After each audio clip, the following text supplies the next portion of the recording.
అండి, తన బిడ్డల కోసం తన ప్రాణమే విడిచిపెట్టడానికి సిద్ధపడుతుంది. అమ్మా అన్న పిలుపు జీవితంలో పిలవడం గొప్ప అదృష్టం.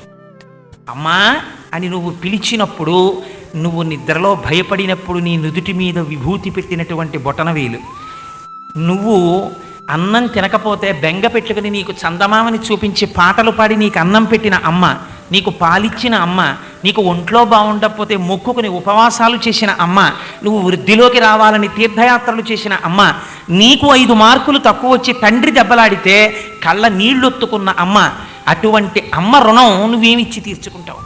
అమ్మా అని పిలవడమే రుణం తీర్చుకోవడం. అటువంటి అమ్మ ఎటువంటి కారుణ్యమూర్తియో, ఏం చూసి అమ్మ మిమ్మల్ని అంత కష్టపడి పెంచింది? కేవలం తనూభవును ఆత్మనిల్పి అంటారు. ఆ నాభి సంబంధం తెగిపోవచ్చు బయటికి వచ్చిన తర్వాత, ఆ హృదయ సంబంధం మాత్రం తెగిపోదు.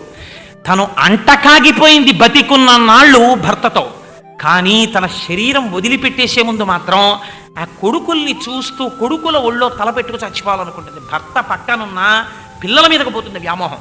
తను ఆఖరణ తన శరీరం కట్టెల్లో కాల్చేయవలసి వస్తే, ఇంత నేను ఆయనతో తాళి కట్టించుకుని ఆయనతోనే జీవితాన్ని పంచుకుని బతికినా నా కొడుకులు నన్ను కాల్చేస్తే నేను చాలా హాయిగా కాలిపోతానంట. ఏమి మమకారం అండి తల్లిది, ఏమి ప్రేమండి తల్లిది. అటువంటి అమ్మ ఎటువంటిదో, మాతృదేవో భవ, పితృదేవో భవ, ఆచార్య దేవో భవ, ఇది ఈ జాతి సంస్కారం. ఆ అమ్మ ప్రేమ ఎటువంటిదో ఈశ్వరుడి ప్రేమ అటువంటిది. ఈశ్వరుడు అంతటా వ్యాపించి ఉంటాడు. ఆయన అగ్నిహోత్రం లాంటివాడు. ఆయనకి ఏమీ అంటదు, ఆయనకి ఏమీ పట్టదు.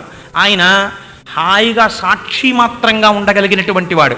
అటువంటి పరమాత్మ బిడ్డలందరూ అరిస్తే, బిడ్డలందరూ బాధపడితే పరుగు పరుగున వచ్చి అవతార స్వీకారం చేస్తాడు. మీరు చూడండి, లీలాశుకుడు పొంగిపోయాడండి. జన్మలేని వాడివి జన్మనిత్తావా, పశుల కాపరి ఇంటిలో పుట్టావా, ఆవుల వెంట దూడల వెంట పరిగెత్తావా, ఆఖరికి గొల్లకాంతల ఇళ్లలోకి వెళ్ళి వెన్న దొంగతనం చేశాడు అనిపించుకున్నావా?